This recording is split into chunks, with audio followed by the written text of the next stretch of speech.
Welcome, YouTubers. This is the sixth installment of the MLB 2015 betting season. Mixed results sort of so far this season. The first graph I've got out here is my results for what I call the paid picks. Just ignore all the other color lines, just the black lines matter today. And again, a lot like the NBA season, I had to do a cutoff, and I broke it into 7 sessions, and I'm in the 6th one right now. The solid black line started at 10,000 here, so that was my bankroll, and that goes across here. So you can see the solid black line. If I met certain obstacles, at first it was going to be 25%, but I revised it a little bit and was a little more cautious. Anyways, just to recap the season again, this was my first gap where I stopped, and it was up $4,000. And then the second session, I lost a ton of money. Each one of these dotted lines vertically is a week, and I didn't make a little bit of money, and I got out, so I was a little over 10,000 after 3. But then I've made money sort of consistently over the last 3, and I'm up here. I was over 17,000. So let me just hover my mouse here. 17,193. So that's $7,193 profit or gain on a 10,000 bankroll. So that's 70%.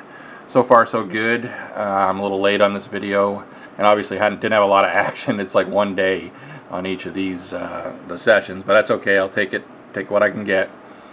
So far, I had a quick drop on the 7th session, and I've come right back up. I'm basically at 0 days, 2 days into the 7th session here. We'll see if that grows. If it shrinks too much, then I'll just cut it off and say, okay, if I hit, I don't know, 14,000 or 15,000, then that's still 40 or 50%. That's not a bad ROI for a summer of gameplay.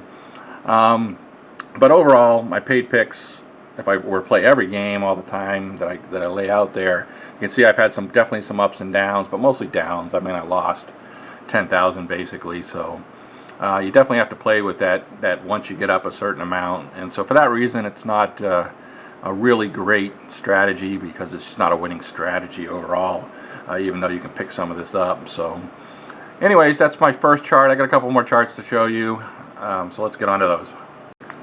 So this is a few different strategies that I had looked at during the process of the season. One of them I wanted to take a baseline. So here's the 10,000 line coming right across here. You can see as I get out to the 6th session, each one of these is a session, just like you saw in the previous chart. It's a 20-game basically inning, and most of these have been pretty losing. I wanted to baseline what Covers.com's daily picks are by the favorites, by the people who make the picks on that. So I call that Joe Public, or just the baseline of what people generally would have picked, the favorites or whatever you want to call it. Sometimes people have a favorite of a dog, but a lot of times it's favorites. So it went down. You lost money pretty drastically. We were below 10,000, and you got below 20,000. I mean, you're losing money at a trough here, and it's been coming back pretty good, and it almost made it to the 0 mark here. So you would have lost 10,000. So it's just not a good strategy to go along with Joe Public. So I thought opposite of Joe Public would sort of do a mirror image of that, but knowing it would trend downward. So eventually I figured out it's just not a winning strategy to bet opposite of a loser, because you can also be a loser even if you really got to look at win percentages and some other stuff. So even though Joe Public was a loser, going opposite of Joe Public for a while was a pretty good winner. And even here in the 4th session, if you got out, that was double your money right there. But since then, it's just been sliding. Of course, Joe Public has been picking better since that point, and it slid pretty rapidly, and eventually it apexed the point of just going with Joe Public, and it was worse. So just a tremendous losing lately. Otherwise, it was a pretty good contender early on, but not a long-term strategy. Here was my free picks, sort of modified, and they lost money. Opposite of the free picks is the black with the white dots, and so that did okay. It was buying with contention until the opposite of the consensus popped up. But these free picks sort of have been going down a little bit. These kind of remain steady in here, and these have been going down a little bit. So that's the net effect of the mirror image going down. So ultimately, right now, I'm only at a 10% ROI. which is okay strategy, I guess. Over the summer, I don't know if you made 10% on something else, but definitely not a winning strategy and not a consistent strategy. And all the rest of the strategies here are below 10,000.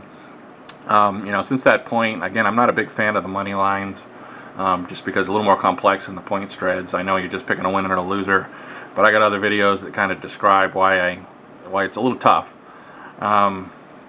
So none of these strategies were tremendous, except for the opposite of my free picks, or the initial chart, like I said, just taking my paid picks and doing a cutoff. But you have to know when to get out then. It's sort of like the market. So I did do a little math, and I've got another system going. I'll probably put a different video out for that one, where I kind of figured out, series type based, and I've been running it for the last month or so on a separate pot, and it's doing really well. Certainly a lot better than these strategies were.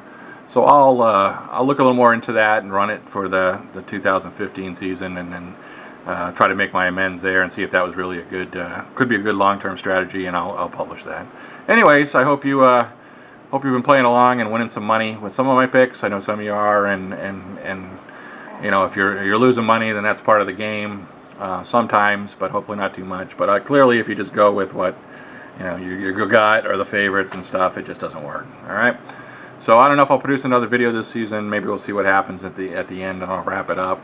But otherwise, this will be the wrap-up video for the season. So good luck, because it's football's right around the corner. That's my bread and butter.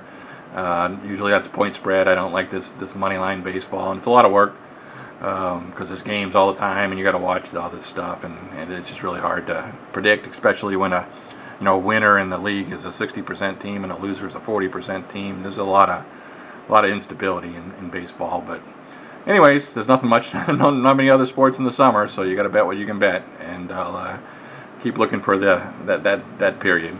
All right, see ya.